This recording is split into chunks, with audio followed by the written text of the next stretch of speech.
Halo guys, ini adalah saham Vale. Kemarin naik cukup tinggi ya. Kalau dilihat ini 10% sekitar setelah cukup turun cukup dalam.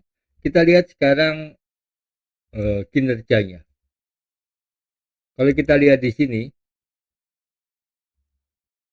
laporan keuangannya sudah terbit tanggal 10 Februari 2024. Laporan keuangan tahunan ya 2023. Kalau kita lihat sekarang asetnya, kinerja keuangannya, struktur modalnya, asetnya naik. Ini aset lancar, aset tidak lancar. Kemudian ini jumlah total asetnya dari 2658 naik jadi 2925. Jadi ini 2002, ini 2003 ya. Naik 10%. Kemudian kita lihat struktur modal lainnya. Liabilitasnya 216, 175 ini jangka pendek, jangka panjang. Total liabilitasnya naik 19% dari 303 361. Kalau kita lihat tadi asetnya naik 10%, liabilitasnya naik 19%. Tapi perhatikan, liabilitasnya sangat rendah sekali dibanding ekuitasnya. Liabilitas itu utang, ya. Utang jangka panjang, utang jangka pendek. Ekuitas itu modal dasarnya, modal bersihnya. 25, dari 23 ke 256 naik 9%. Jadi cukup bagus kinerjanya. Dari struktur keuangannya cukup kokoh sekali.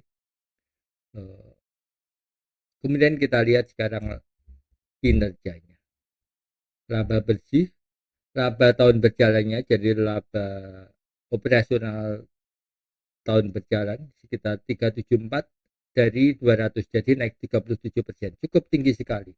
Dan kalau kita lihat laba yang didistribusikan ke induk pengendali 200 sama 37%, artinya cukup bagus. Dan labanya kalau dihitung dari harga sahamnya, saya kurskan karena ini dolar, kayak saya kurskan dalam 15.000, nilainya sekitar 414. Jadi cukup tinggi, sekarang harganya di 4.000, jadi 10%.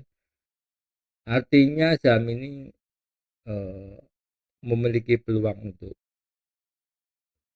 membayar dividen, dan itu efek multiplier-nya cukup bagus. Jadi kembali ke saham, apakah kembali ke chartnya, apakah ini artinya saham ini masih berpeluang? Kita lihat di sini chart. Selama Agustus 2023 sampai hari ini turun terus ya. Ini yang ada di debat kemarin juga ya, debat pilpres, bahwa pasarnya terlalu banyak supply akhirnya turun. Ya memang harganya mempengaruhi harga karena harga jual nikel per tonnya juga turun, dan ini kita lihat sekarang harganya naik.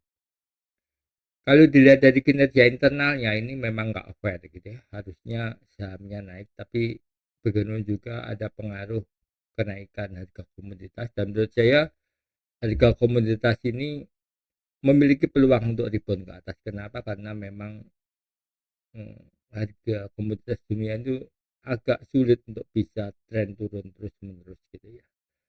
Seperti itu. Jadi thank you sudah melihat video ini. Silahkan di like dan subscribe, dan jangan lupa video ini tayang di akun merah dan juga di akun hitam. Thank you.